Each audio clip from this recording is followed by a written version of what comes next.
Boa noite a todos. Hoje convido vocês a embarcar comigo em uma história repleta de mistério e tensão. Antes de começarmos, não se esqueça de se inscrever no canal para acompanhar mais histórias intrigantes como esta. Agora, imagine viver em uma fazenda no interior de Minas Gerais, onde a tranquilidade foi interrompida por algo inexplicável. Nosso protagonista José, um agricultor dedicado, viu seu gado desaparecer misteriosamente. Prepare-se para descobrir o que estava por trás disso. Vamos começar. José acordava antes do sol nascer, como fazia todos os dias, guiado pelo canto dos galos e pela rotina que ele tanto valorizava. Mas naquela manhã, algo estava diferente. O curral estava mais silencioso do que o normal. Ao chegar, percebeu que 3 de suas vacas haviam desaparecido. Não havia sinal de arrombamento na cerca e nenhuma pegada clara no chão. Ele começou a procurar nos arredores, acreditando que o gado poderia ter fugido. Entretanto, sua busca revelou algo perturbador. Marcas estranhas no solo, como se fossem pegadas grandes e profundas, mas com um formato incomum. Um cheiro forte e metálico pairava no ar, como se algo estivesse apodrecendo por perto, mas ele não conseguia identificar a origem. Ao relatar o ocorrido aos vizinhos, José foi recebido com olhares preocupados. "Cuidado, José", disse o senhor Amadeu, o fazendeiro mais velho da região. "Já ouvi histórias de animais desaparecendo assim, e não termina bem." Embora cético, José não conseguiu ignorar o tom de urgência nas palavras de Amadeu. Na noite seguinte, decidido a proteger o restante do gado, José armou uma vigília. Com uma espingarda ao lado e o som da natureza ao redor, ele observava o curral sob a luz fraca de uma lanterna. A madrugada avançava lentamente, até que ele ouviu um som gutural vindo do matagal próximo. Algo que nunca havia ouvido antes. Seu coração disparou. Por um momento, pensou em voltar para casa, mas sua determinação o manteve firme.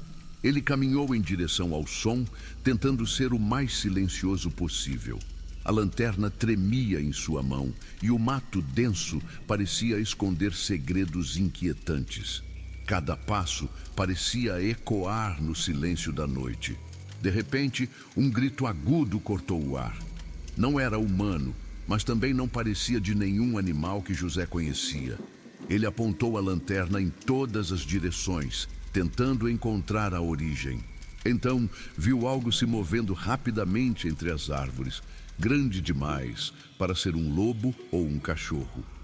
No dia seguinte, José chamou um amigo, Carlos, para ajudá-lo a investigar. Juntos, examinaram o local e encontraram mais marcas no chão, além de algo ainda mais aterrador: restos de um dos animais desaparecidos.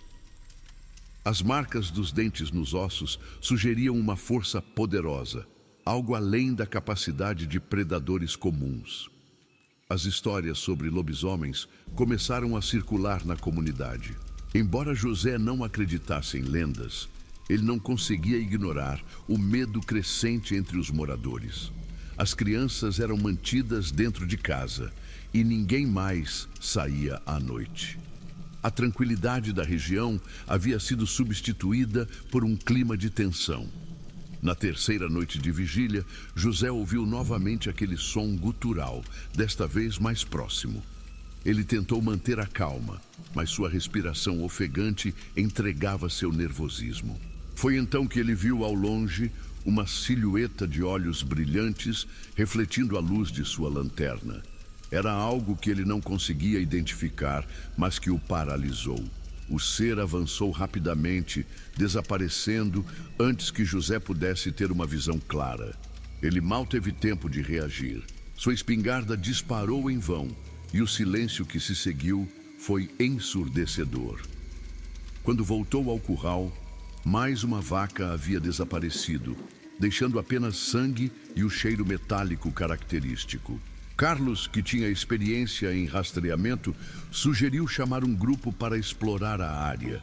Eles formaram uma equipe com 3 outros agricultores e passaram o dia planejando a busca.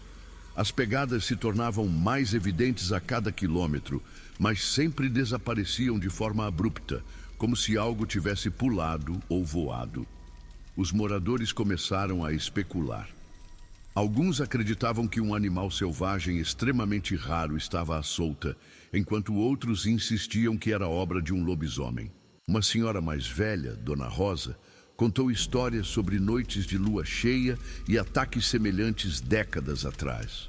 As pessoas esquecem, mas o perigo nunca desapareceu, dizia. Naquela noite, José resolveu instalar armadilhas ao redor do curral, esperando capturar alguma prova concreta. No entanto, em vez de tranquilidade, sentiu-se ainda mais vulnerável. Ele não conseguia se livrar da sensação de que estava sendo observado. Era como se algo ou alguém estivesse sempre um passo à frente. Os dias passaram e o mistério só se aprofundava. José começou a questionar sua própria sanidade. As noites sem dormir e o peso da responsabilidade estavam cobrando seu preço. Ele se perguntou se deveria abandonar a fazenda, mas algo dentro dele não permitia que desistisse. O que quer que fosse aquilo, ele precisava saber a verdade. José, cansado e determinado, decidiu reforçar as armadilhas. Ele usou carne fresca como isca, crente de que isso atrairia o predador. Enquanto trabalhava, sentiu-se observado novamente, mas ao virar-se, não viu nada além do vazio da mata. O silêncio era perturbador. Ele rezou baixinho, um hábito que havia abandonado há anos, mas que parecia ser sua única esperança em meio àquele mistério sombrio e sufocante. Na madrugada, um som metálico ecoou no ar. José correu para verificar uma das armadilhas e encontrou algo impressionante. Parte da isca havia sumido, mas as marcas no chão eram ainda mais claras. Pareciam pegadas humanas, mas com garras afiadas. Sua espingarda tremia em suas mãos enquanto ele inspecionava a área, sentindo o medo tomar conta. Carlos, ao ver as marcas, ficou perplexo. Isso não é normal, José. Já vi pegadas de onças e lobos, mas isso aqui é outra coisa. A expressão de Carlos demonstrava mais do que curiosidade. Era puro pavor. Ambos concordaram em expandir as buscas e dessa vez decidiram incluir um drone emprestado por um vizinho para monitorar a região. Com o drone, descobriram algo perturbador. Na borda da floresta, uma caverna escondida parecia ser o ponto de origem das pegadas. O coração de José acelerou. Ele sabia que precisava investigar, mas o medo o fazia hesitar. Carlos tentou dissuadi-lo. E se for perigoso demais, talvez devêssemos chamar as autoridades. José não confiava na polícia local. Eles vão rir de nós ou achar que estamos inventando histórias, respondeu. Ele decidiu ir à caverna sozinho, mas Carlos insistiu em acompanhá-lo. Com lanternas e armas, caminharam pela mata até encontrar a entrada da caverna. Um cheiro pútrido os atingiu antes mesmo de entrarem, quase os fazendo recuar. Dentro da caverna, encontraram ossos espalhados e marcas nas paredes, como arranhões profundos. José tentou não demonstrar medo, mas suas mãos tremiam. Seja o que for, está caçando por aqui, sussurrou Carlos. Ambos decidiram sair antes de serem surpreendidos, mas sabiam que precisariam voltar com mais pessoas e melhor preparados. No dia seguinte, organizaram um grupo maior. 10 homens, armados e determinados, seguiram até a caverna. Dessa vez, trouxeram câmeras e equipamentos mais avançados para documentar tudo. Eles encontraram novos ossos, maiores e mais recentes. O cheiro de sangue fresco aumentava a tensão entre eles. Cada som na mata parecia um alerta. No fundo da caverna, descobriram um espaço maior, como uma espécie de refúgio. Lá, encontraram pedaços de tecido que José reconheceu como pertencentes às suas vacas desaparecidas. Havia também marcas profundas no chão, indicando que algo de grande porte costumava se deitar ali. O ambiente era opressivo, quase sufocante. De repente, um grito ensurdecedor ecoou pela caverna, paralisando o grupo. Um dos homens correu em pânico, deixando cair sua lanterna.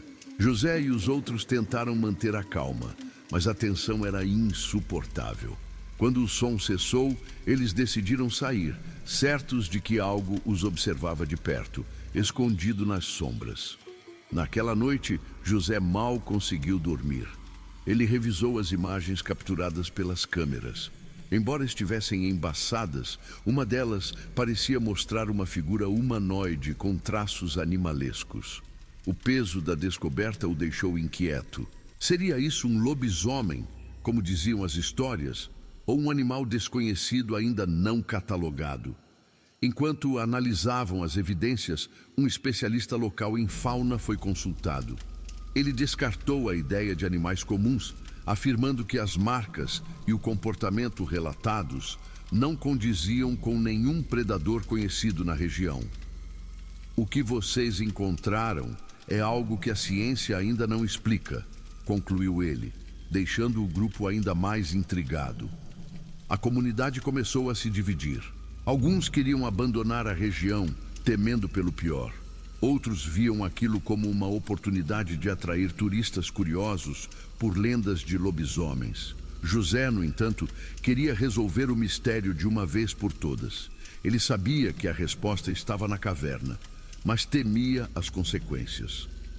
Na semana seguinte, José e Carlos decidiram retornar à caverna, dessa vez com equipamentos de monitoramento de movimento. Durante a madrugada, os sensores captaram a atividade. Algo pesado e rápido entrou na caverna. Quando analisaram as imagens, viram uma figura que parecia mudar de forma, alternando entre humano e animal. A evidência chocou todos os envolvidos. José sabia que não poderia mais viver ali. Ele vendeu a fazenda e se mudou para a cidade, levando consigo as imagens e memórias de algo que nunca conseguiu explicar completamente.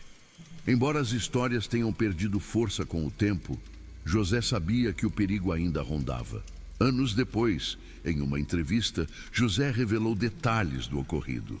Sua voz carregava um peso que ia além das palavras. Nem tudo pode ser explicado, mas eu sei o que vi, e espero nunca mais ter que viver aquilo. A história deixou mais perguntas do que respostas, mas serviu como alerta. Nem todos os mistérios precisam ser desvendados.